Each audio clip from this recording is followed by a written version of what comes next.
indukan kecil, indukan ses kurang dari 14 cm atau masih 12, masih 13 cm, itu mendingan telurnya diangkat dari indukannya.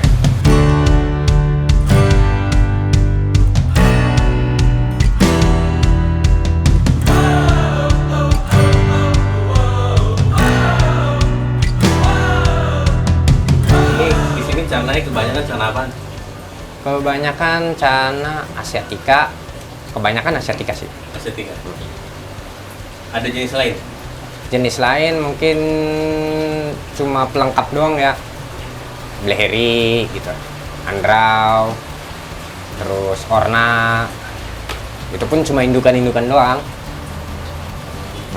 Kebanyakan. Jadi kebanyakan bangetnya itu indukan yang di sini palingan ya asiatica. Berarti lo spesialisnya di Asiatica ya? Ya, karena indukan pertama kali ngebreed pun asiatica gitu. Pertama kali ngebreed sih anak kan nggak banyak, sedikit. Waktu itu indukan baru 10 cm. Pertama kali ngebreed anak kan cuma 10 ekor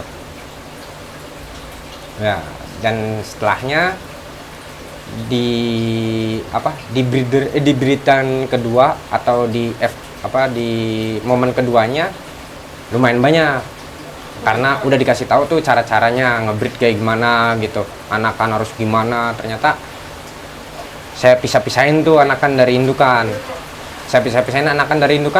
ternyata lumayan, anakan jadinya hampir 700 lebih lah, 700 ekor lebih gitu, lumayan banget itu waktu itu.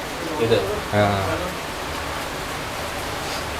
Nah kalau ngebreed cana tuh di usia berapa sih? Kalau asiatica sendiri ya, karena saya kan fokusnya di asiatica. Fokus di asiatica itu ukuran sama umur menentukan. Kalau size-nya 8 cm atau 9 cm, umurnya udah 6 bulan, itu bisa. Karena kita pun udah bisa ngeliat nih, oh ini jantan, ini betinanya gitu. Nah, kalau umur dia masih 4 bulan, tapi size dia udah lebih dari 12 cm, itu juga sama, udah bisa juga. Karena kita udah bisa membedain mana jantan, mana betinanya. Nah, di situ juga kita bisa bisa di breed di situ.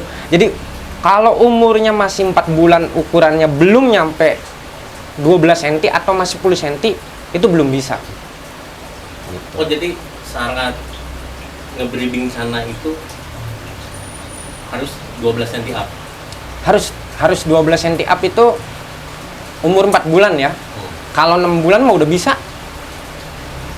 Umur 6 bulan itu udah bisa, di bawah 12 cm udah bisa, 10 cm pun udah bisa. Cana apa aja? Khususnya asiatica. Asiatica. Kesulitannya waktu itu di awal, kalau kesulitan gini ya. Yang pertama kan, kalau saya kan punya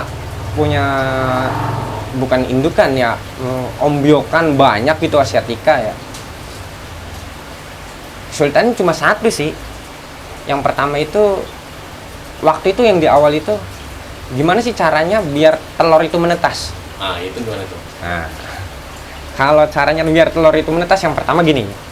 Kalau indukan kecil, indukan size kurang dari 14 cm atau masih 12, masih 13 cm, itu mendingan telurnya diangkat dari indukannya. Oke. Jadi telurnya tuh diangkat. Kita pakai centong nasi ya. Centong nasi atau semacamnya gitu. Itu yang kita siapin tempat dulu, ember atau box gitu. Kita isi air endapan lama atau air baru boleh, tapi air barunya kita kasih beberapa macam seperti air ketapang dikit gitu, sama garam dikit, baru kita masukin tuh pelan-pelan tuh telur ke dalam wadah yang terpisah ya dari indukan gitu.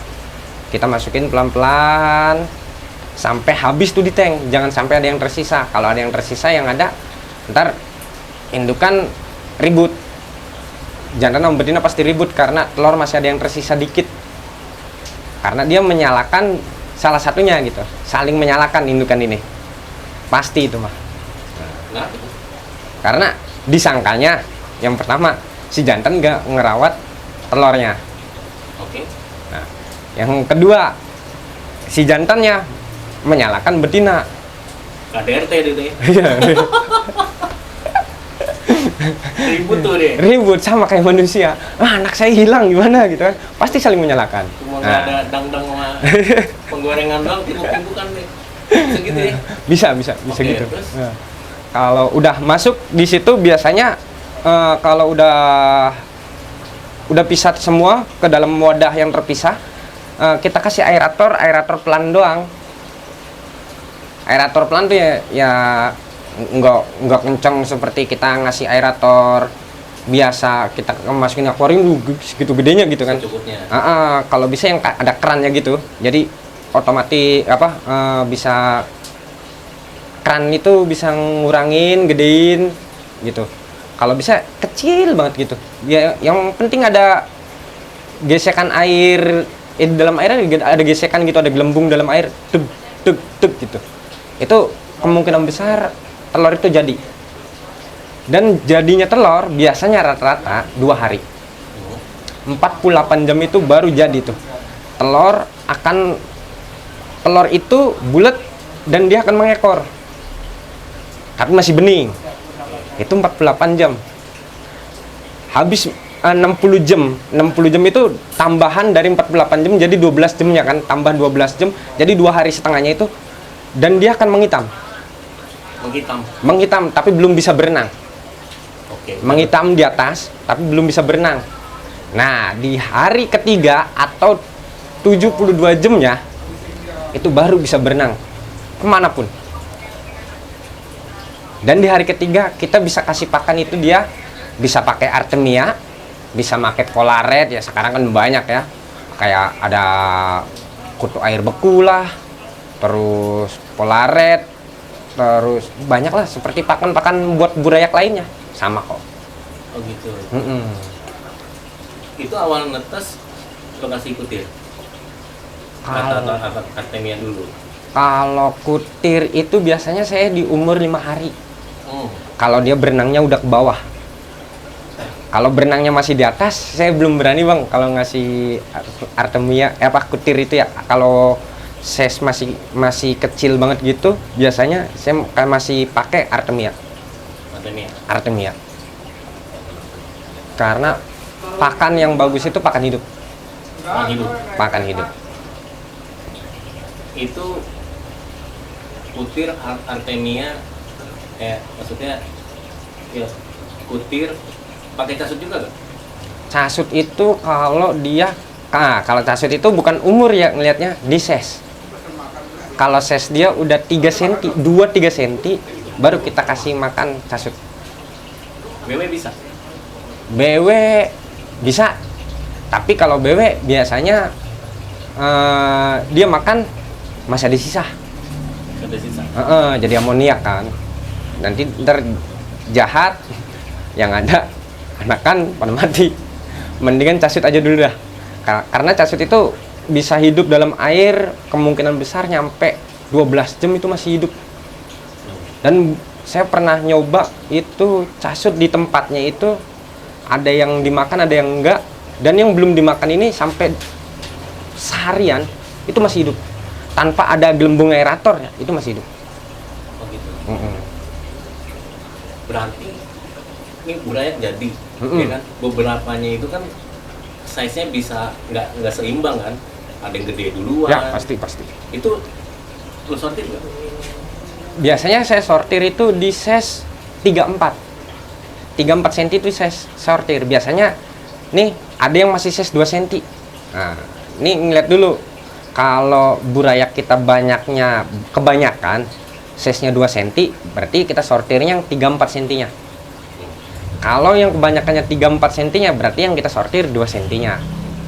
Nah, kalau sortir ini masuk grade bagus enggak? Ini enggak. Itu kalau ses masih di bawah 6 cm, saya belum bisa bilang ini masuk grade, ini enggak bisa. Oh gitu. Dia apa namanya? Kalau size-nya naik, mutasinya udah kelihatan belum sih? Kalau size-nya naik, setiap ses itu mutasinya itu selalu ada bang. Setiap kayak nih gini, kayak ses 1-2 cm itu bening badannya. 3-4 baru kelihatan, kalau asiatica gitu baru kelihatan ada pola barnya. 3-4 5-6 itu baru muncul di warnanya bang. Warnanya itu ada yang kalau WS gelap, kalau varian restrip atau varian rednya itu restrip atau respot lah ya, itu pasti keluar warna merahnya. Itu di 5-6. Kalau genetik bagus apa enggak itu ntar di ses 78.